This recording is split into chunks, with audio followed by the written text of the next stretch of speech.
홍공 후짜. 후짜. 네, 안녕하세요. 반갑습니다. 저는 홍공TV의 홍공쌤이고요. 오늘 나오신 게스트분 셀프 소개 부탁드리겠습니다. 저는 학부모 대변이라는 표현을 제일 좋아합니다. 학부모 대변인님. 네. 좀 더 구체를 말씀드리면 우리나라 부모 역할, 특히 엄마 역할 좀 쉬워야 되거든요. 그렇죠. 그리고 행복해야 됩니다.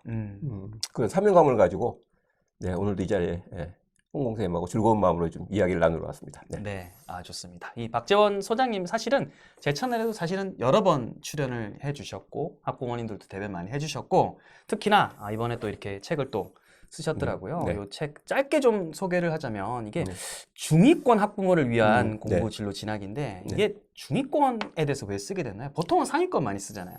부모 역할이 어려운 이유가 여러 가지가 있을 수 있어요. 네. 근데 이제 보통 보면 부모님들이 이렇게 생각을 하시더라고요. 나는 아이한테 필요한 거를 계속 기회도 주고 여러 가지 이제 뭐 사교육도 제공하고 하는데 아이가 열심히 하지 않는 거죠. 그러면 이제 문제는 어디에 있냐? 아이에게 있다 이렇게 생각하는 거죠. 보통 그렇죠. 그렇죠. 다 깔아줘도 안 하냐. 그렇죠. 근데 생각을 좀 바꿔보자는 겁니다. 뭐냐? 아이한테 맞지 않는 거야 그게. 자 보세요. 실제로 우리는 요즘 뭐 정보의 홍수 시대에 살고 있습니다. 그렇죠. 근데 대부분의 경우 성공 사례, 상위권 쪽에 편중된 정보가 대부분이에요. 한번 생각해 보세요. 보면 다 뭐 그런 잘된 사례밖에 없더라고요. 그렇죠. 저는 이제 특히 그 중위권 아이들과 오랫동안 만나면서 이 친구들 마음속으로 들어가 보니까 열심히 잘하고 싶은 마음 분명히 있거든요. 그렇죠. 근데 과연 무엇이 이들을 힘들게 할까라고 생각을 오랫동안 해봤습니다. 내린 결론이 있죠. 중요한 건 아이에게 문제가 있는 것이 아니라 그렇다고 부모님한테 문제가 있다고 얘기하는 것도 아닙니다.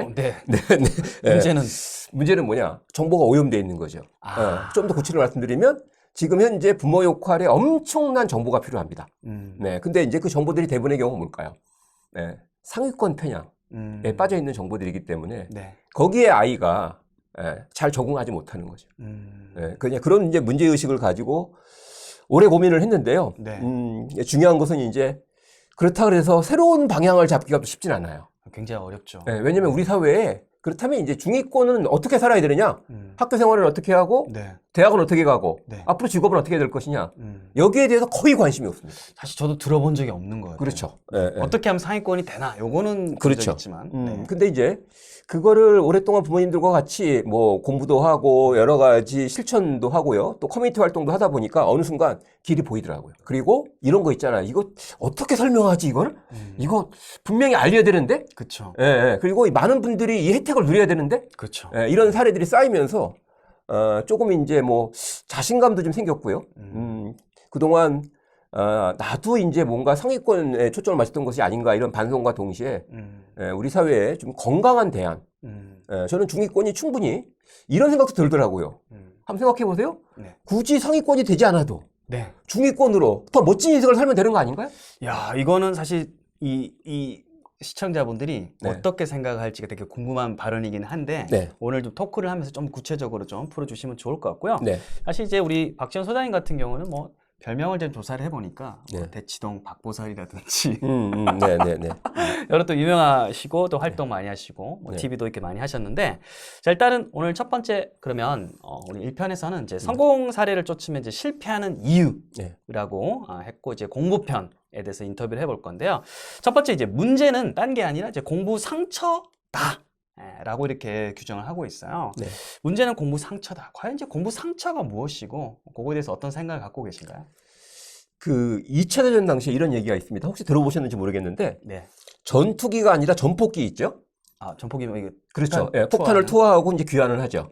근데 이제 그 귀환한 전폭기의 기체를 조사해 보니까 총알 자국이 곳곳에 있는 거예요. 근데 이제 그 비행기 여러 대를 다 모아서 조사를 해보니까 이게 어느 쪽에 이렇게 집중되는 그런 이제 모양이 확인이 됐습니다. 오, 신기하다.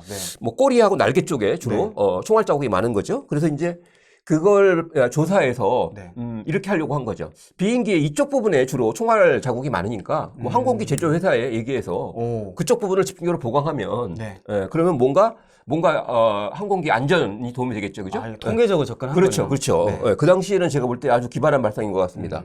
어떻게 생각하세요? 말이 될까 안 될까요? 일단은 들었을 땐 굉장히 말이 돼 보이는데요. 근데요, 어떤 분이 있습니다. 불안해.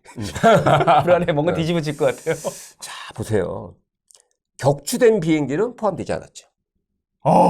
그러네요. 그렇죠. 살아남은 것만. 그렇죠. 오, 네. 네. 그래서 그분은 이렇게 얘기합니다. 오히려 총알 자국이 나지 않은 부분, 네. 예, 거기를 집중적으로 보강해야지만 항공기가 귀환할 수 있다. 하긴 총알 자국 났는데도 돌아온 거면 그렇죠. 총알 자국 치명적이지 않은 거죠. 와 예, 완전 예. 반전이네요. 그렇죠. 자, 그러면 이제 중요한 게 뭐냐면 저는 우리나라에서 그 귀환한 비행기 상위권에 비유할 수 있다. 네네. 적절합니다. 네, 근데 격추된 비행기 있죠. 네.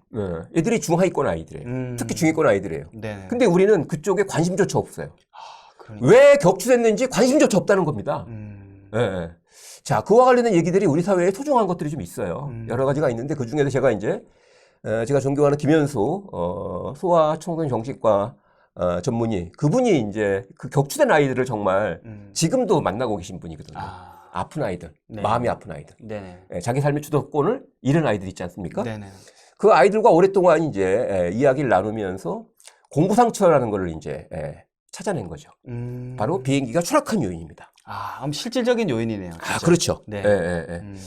물론 뭐 7가지 얘기를 다 말씀드리긴 어렵지만 공통적인 게 뭐냐면 이런 겁니다. 공부 때문에 좀 유쾌한 감정을 좀 느껴야 되는데. 그렇죠. 근데 공부 때문에 늘 힘들어. 스트레스. 첫 번째 이제 관계 상처라는 말을 하시더라고요. 무슨 얘기냐? 공부 때문에 부모님과 늘 좋은 일이 생길까요? 안 좋은 일이 생길까요? 사실 저희 집도 그렇고 조금씩 이제 트러블이 생기더라고요. 그렇죠. 그럼 생각해 보세요. 아니 나를 낳아준 소중한 부모님. 근데 맨날 공부 때문에 갈등이 생겨. 공부 자체가 지겹지 않을까요? 저는 그걸 이제 공부 거부감이라는 표현을 쓰는데요. 그렇게 되지 않을까요? 또 예를 들면 뭐 이런 것도 있습니다. 뭐 과잉의 상처. 뭐냐? 월화수목 금금금. 요즘 이제 어른들은요 노동시간 단축에 대해 되게 예민하죠. 완전 예민하죠. 그죠. 근데 아이들이 만약에 그런 권리를 주장하면 어떻게 반응할까요, 우리 사회가? 무슨 그런 학생이니까 공부 빡세게 해야지. 그렇죠. 라떼는 그렇죠. 그 과잉의 상처에 빠진 아이들. 또 뭐 예를 들면 노력의 상처 이런 얘기도 있습니다. 무슨 얘기냐? 우리 아이들 사실 부모님들까지 가세해서 공부 열심히 해야 된다, 좋은 대학 가야 된다 이런 얘기 할 필요 없다는 거 아시죠?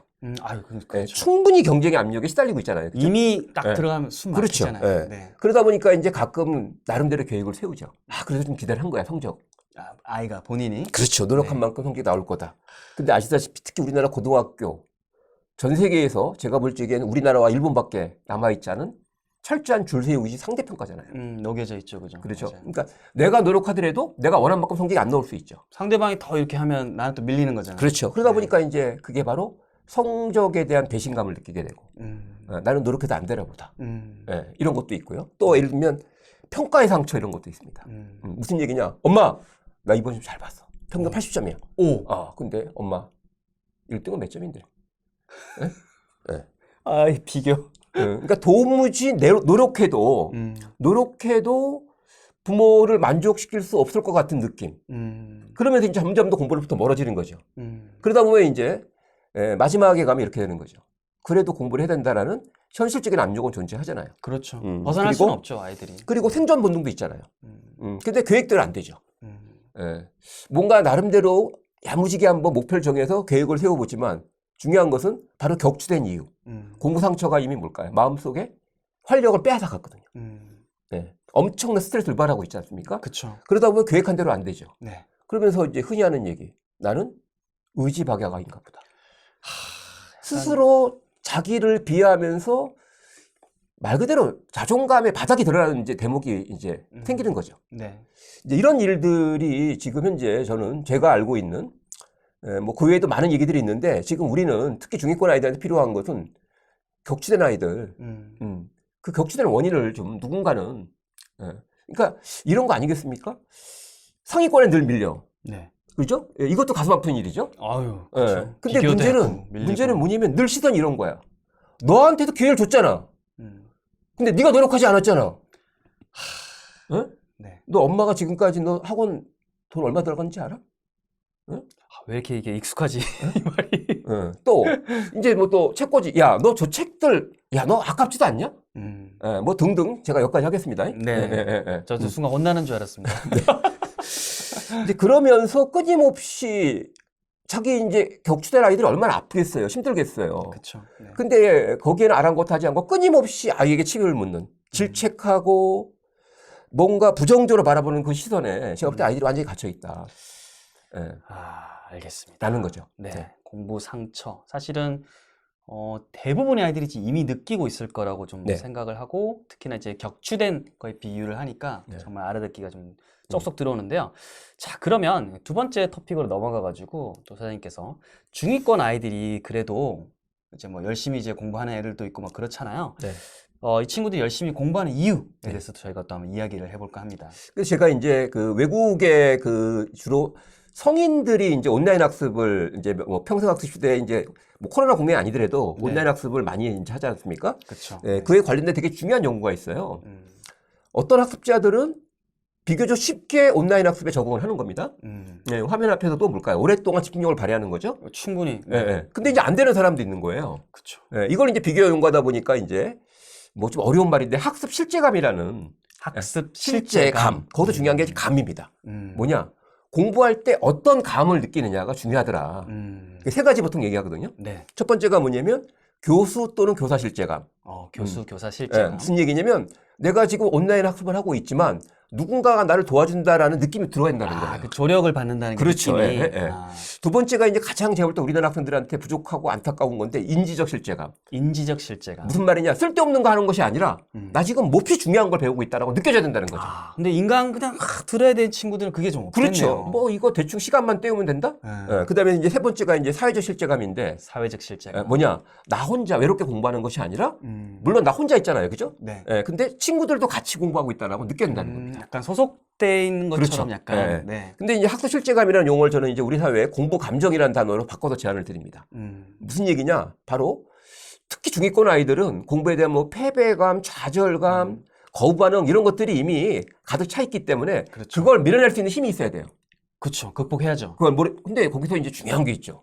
인간을 우리가 볼 때 재미만큼 인간을 강하게 반응하게 하는 게 있을까요? 그 아드레날린 팍. 그렇죠. 그러니까 일단 공부의 목적 자체가 재미가 돼야 되는 거예요.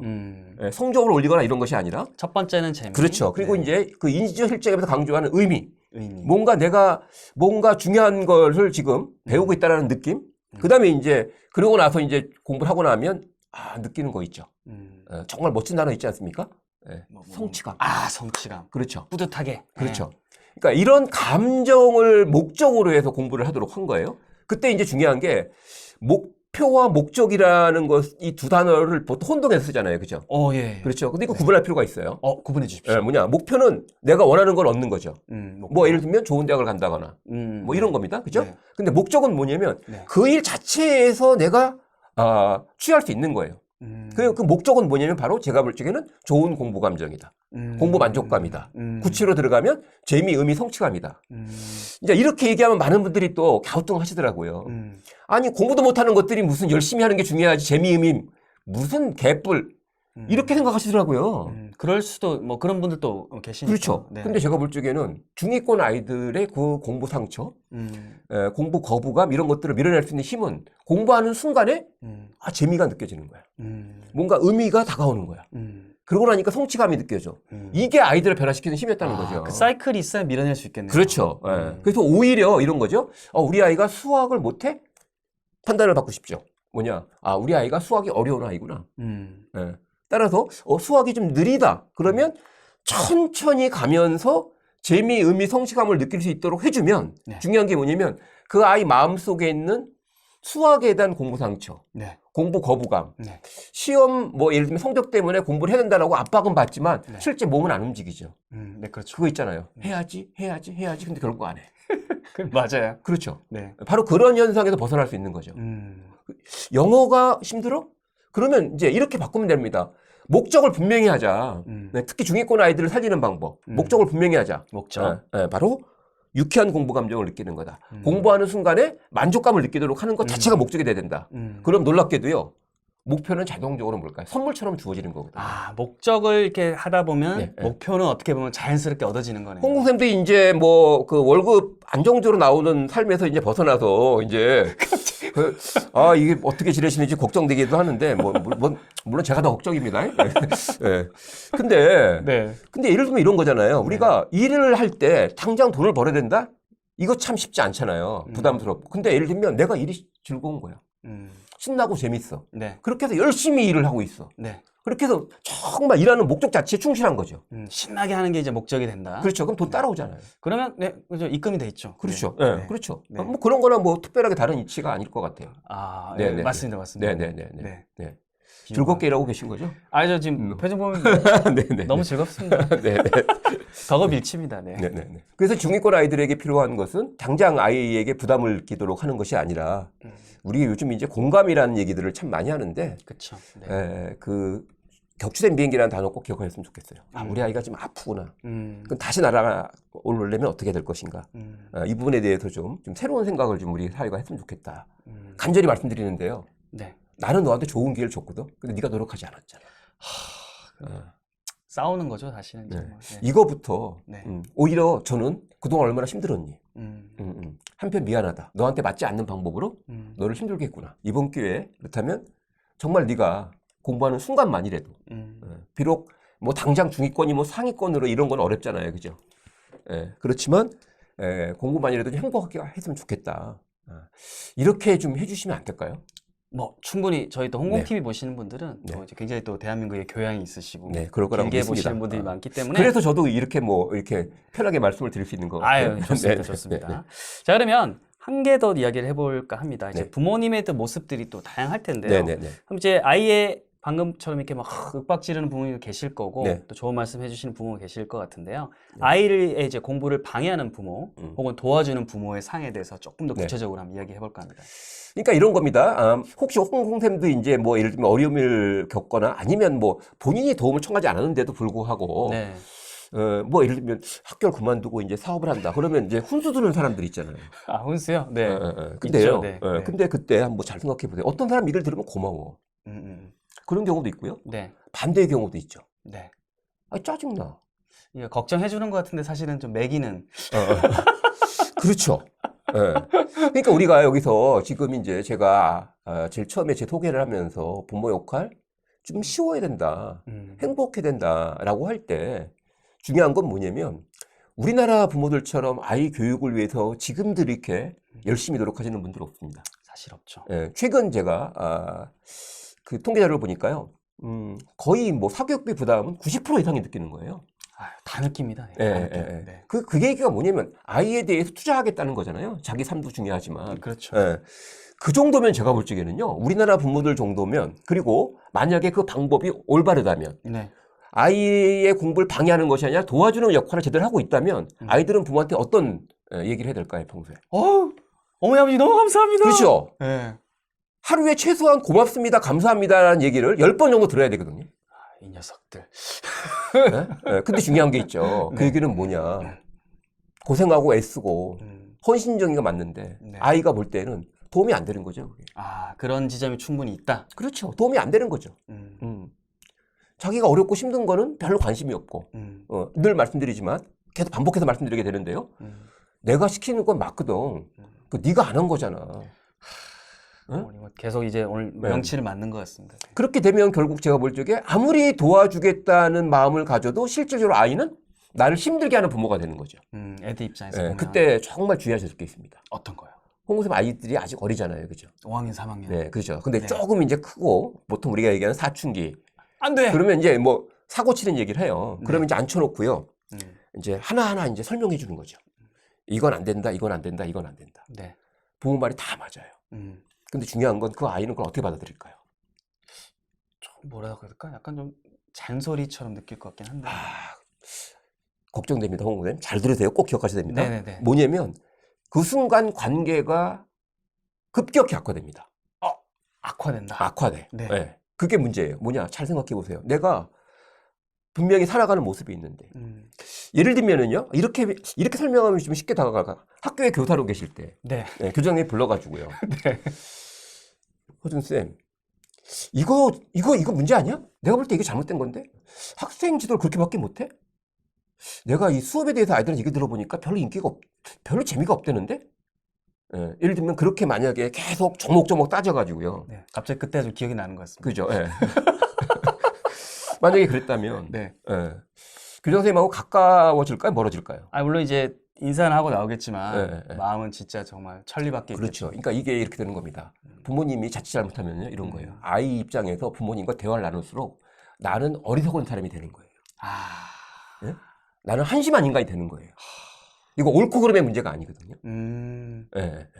그래서 가장 중요한 것은 지금 우리나라 부모님들이 급하죠. 그 배경에는 뭐냐? 성공사례 중심의 정보. 상위권이 될 수 있다는 그 많은 이야기들. 예. 그 듣고 당연히 조급할 수밖에 없죠. 그러니까 아이 마음을 살필 그럴 여유도 없어요. 그러면서 끊임없이 뭔가 효과적인 방법을 아이한테 제시하고 또는 그대로 하라고 요구하고 아이가 하지 않을 때 문제점을 지적하는 거죠. 계속. 예. 그렇게 되면 제가 볼 적에는 단순히 공부를 방해하는 그 정도를 넘어서서 부모 역할에 대한 아이들의 반감이 강해지기 시작합니다. 더 이상 엄마 아빠하고는 얘기하고 싶지 않은 거예요. 그렇죠. 문 닫고 들어갈 것 같은데. 그렇죠. 네. 그럼 이제 어떻게 될까요? 정당적인 가정 생활에서 부모와 아이 사이 그리고 가장 중요한 가족에게서 소속감을 느끼지 못하면 아이를 빼앗깁니다. 이 빼앗긴다. 어떻게 빼앗기게 되는 건가요? 제가 이제 늘 강조하는 게 정상적인 사람은 단순히 지금 이제 심리학이 발전하면서 네. 우리가 매일 음식을 섭취해야 되잖아요. 네. 산소가 필요하죠. 네. 물을 마셔야 되죠. 똑같이 저는 어떤 특정한 감정을 일정량 늦게 든다고 생각하거든요. 제가 이제 세 가지 얘기를 합니다. 3대 마음 영양소라는 걸 얘기하거든요. 네. 소속감. 나 혼자 고립된 외톨이 견디기 어렵죠? 아유 외롭죠. 너무 그렇죠. 힘들죠. 네. 네. 두 번째, 내가 소속감을 느끼는 집단이 있긴 한데 나를 옴짝달싹 못하게 구속해. 이것도 견디기 어렵죠. 일정 정도의 자율감. 그죠? 세 번째가 유능감인데 이건 뭐냐? 지금은 그럭저럭 버티고 있어. 엄마 아빠 눈치 보면서. 네. 근데 조금만 성적이 떨어지거나 이러면 쫓겨날 것 같아. 불안하죠. 네. 그러니까 나도 그 집단에 기여하는 바가 있다. 라는 유능감. 나도 좀 이제 쓸모가 있다. 그렇죠. 네. 네. 이 세 가지 감정은요, 제가 말씀드린 것처럼 필수 마음 영양소. 굶으면 안 된다. 근데 이게 정말 학교 생활을 통해서, 공동체 생활을 통해서 충분히 느끼고요. 네. 부모와의 가정 생활을 충분히 느끼면 그 아이들은 전혀 문제되지 않습니다, 진짜. 근데 그걸 못 느끼면 어떻게 될까요? 그건 큰 문제죠, 이거는. 그걸 느껴야 된다니까요? 네. 제가 말씀드렸잖아요. 네. 굶으면 안 돼요, 그거. 그래서 그걸 어디서 느낄까요? 네. 게임이거든요. 게임이요? 네, 네. 게임 설계할 때 그 원리를 적용하는 거 모르시는구나. 예. 네, 네. 네, 알려주십시오. 아니, 소속감. 게임할 때 이걸 다. 이건 매니아들이 있잖아요, 거기서. 그리고 단순히 내가 게임 소비자가 아니라 뭘까요? 나도 거기 참가하고 있다는 느낌이 들잖아요. 그렇죠. 바로 게임 설계할 때 중요한 원리가 소속감, 자율감, 유능감이라니까요. 게임을 그렇게 오랫동안 했는데도 이제 알게 됐습니다. 네. 그러면 이제 이렇게 되는 거예요. 제가 말씀드린 거 절실한 얘기입니다. 아이를 빼앗기는 겁니다. 게임한테 뺏기는 건 제가 볼 때 문제가 안 돼요. 근데요, 지금 현재 SNS나 이런 데 보면 우리 사회의 참호와 차별과 혐오 이런 다양한 집단들이 있잖아요. 그죠? 네. 거기에 들어가서 비로소 아이들이 소속감, 자율감, 유능감을 느끼는 아이들이 생기는 겁니다. 아이고. 그거 부모 뜯어 말리지도 못해요. 그렇죠. 왜냐면 거기서는 자기 인정해 주니까. 그렇죠. 네. 네. 그게 지금 제가 볼 때 우리나라 청소년 문제에 매우 숨겨진 배경이거든요. 그래서 내가 아이를 위해서 노력하고 있다라는 생각을 저는 너무너무나 숭고한, 저는 앞으로 인류의 미래는 거기 있다고 봐요. 네. 네, 근데 문제는 뭐냐면 지금 현재 우리나라 부모님들이 그럼 이제 구체적으로 실행을 해야 되잖아요. 그죠? 네. 방법이 필요하잖아요. 근데 방법이 다 오염돼 있다. 상위권 편향이다. 성공사례 중심이다. 네. 거기에 대해서 충분히 생각하지 못하고 내가 자식을 위해서 하는 거고 이게 좋은 방법이다라는 확신을 가지고 뭘까요? 밀어붙이는 순간 대부분의 경우 중위권 아이들은 점점 더 부모 말을 듣지 않게 돼 있고 사실상 부모가 도와주는 것이 아니라 실제로는 방해하는 결과가 될 수밖에 없다. 그런 괴리가 생기는군요. 네네. 그러니까 참 이 부모 마음만큼 숭고한 게 없다고 봐요. 요즘 뭐 생태 뭐 이런 여러 가지 또 코로나 때문에. 근데 결국 제가 볼 적에는 내가 낳은 자식도 잘 살길 바라는 이런 정말 이 지구를 지키는 것도 저는 그런 부모 마음으로부터 출발하는 것이 정말 매우 강력한 힘이라고 보거든요. 네. 근데 이제 안타깝게도 지금 현실을 보면 그런 부모 마음이 이게 잘못된 정보와 만나면서 아이를 오히려 더 힘들게 하는 부모 역할로 여러분들의 정말 소중한 부모 자식 사랑의 마음이 지금 이게 뭐라고 표현해야 될까요? 좀 왜곡되고 있는 것은 아닐까? 그러면서 결국 거기에 대한 거부 반응. 그러니까 부모의 사랑, 정성, 노력에 대해서 아이들은 고마워합니다. 근데 구체적인 방법에 대해서는 지금 거부 반응을 보이는 것은 아닐까? 네, 그런 그렇죠? 거죠. 네. 알겠습니다. 굉장히 좀 열정적으로 말씀하셔가지고 네. 제가 정말 눈을 뗄 수가 없었어요. 일단은 요 내용 제가 볼 때는 이 부모님들이 많이 이게 좀 정독해서 좀 보셔야 될 것 같다는 생각이 들고 요 한 편 말고 저희 여기서 나가가지고 성공 사례만 쫓으면 실패하는 이유 진로하고 진학적으로 좀 뻗어가지고 다음 영상에서 또 이렇게 계속 이어서 여러분들 뵙도록 하겠습니다. 또 뵐게요.